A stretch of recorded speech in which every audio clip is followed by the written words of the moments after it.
تخيل تذاكر 6 ساعات ودماغك تحس إنها فاضية، وتلاقي زميلك اللي ذاكر ساعة واحدة بس جاب أعلى منك. إزاي؟ هل هو أذكى منك؟ هل دماغه سوبرمان؟ لا، الحقيقة إنك أنت وقعت في نفس الفخ اللي بيقع فيه 80% من الطلاب، المذاكرة الغلط. الفيديو ده مش هيقولك ذاكر أكتر ولا شد حيلك، لا، هقولك إزاي تذاكر بطريقة ذكية تخلي المعلومات محفورة في دماغك حتى بعد شهور. ركز معايا للآخر، لأن الفيديو ده ممكن يكون نقطة التحول في حياتك الدراسية. خليني أسألك، كم مرة فضلت قاعد بالساعات تذاكر وبعد يومين لما جيت تراجع حسيت إنك عمرك ما شفت المعلومة دي قبل كده؟ أو دخلت الامتحان وشفت السؤال قدامك ودماغك وقفت كأنك أول مرة تقراه؟ اللي بيحصل معاك طبيعي جدا، مش لأنك غبي ولا لأن دماغك ضعيفة، لكن لأنك بتذاكر بطريقة غلط. دماغك مش زي هارد ديسك يتخزن فيه كل حاجة بالنسخ واللصق، دماغك محتاج طريقة تشغيل مختلفة، ولو فضلت تذاكر بنفس الأسلوب التقليدي هتفضل تلف في نفس الدائرة، ساعات طويلة، تعب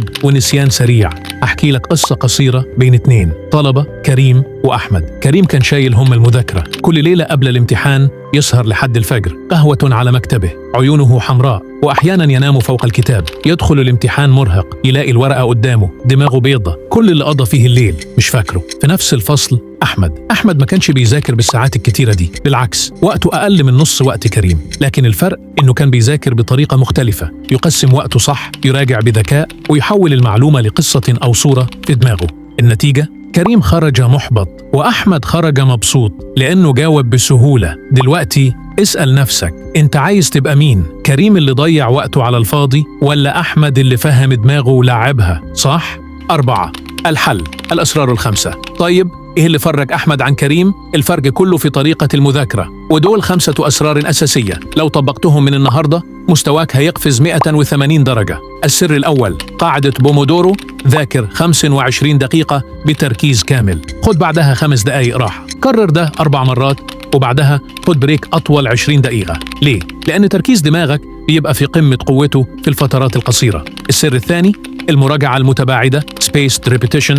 متصدقش إن مرة واحدة كفاية، راجع بعد يوم، بعد 3 أيام، بعد أسبوع، بعد شهر، كل مراجعة كأنك بتحفر المعلومة أعمق في دماغك. السر الثالث، التعلم النشط، active recall. متقعدش تقرأ وتقول فاكر، قفل الكتاب واسأل نفسك إيه أهم 3 أفكار لسه قريتهم؟ لو جاوبت تمام، لو لأ ارجع راجع تاني. السر الرابع، ربط المعلومة بالحواس. كل ما استخدمت حواس أكتر المعلومة تثبت أسرع. احفظ تاريخ كأنه قصة، ارسم قانون فيزياء، انطق كلمات لغة بصوت عالي واكتبها واسمعها. السر الخامس، بيئة المذاكرة. مكانك بيأثر جدا، لو مكتبك فوضى أو موبايلك بيرن دماغك مش هتركز. اعمل مكان ثابت ومرتب عشان عقلك يربط المكان بالتركيز. 5 نصائح إضافية، وعشان تبقى فاكر في شوية حاجات صغيرة بس تأثيرها كبير جدا. نام كويس، النوم هو الوقت اللي دماغك بيثبت فيه المعلومات. اشرب مية كفاية لأن قلة المية بتقلل التركيز. العب رياضة بسيطة، حتى 10 دقايق مشي كافية تزود نشاط المخ. صدقني الحاجات الصغيرة دي هي اللي بتفرق بين طالب دماغه صاحية وطالب دايما حاسس إنه تايه. بص يا صديقي، المذاكرة مش إنك تعيش حياتك قدام الكتب، المذاكرة هي إنك تفهم دماغك وتذاكر بذكاء.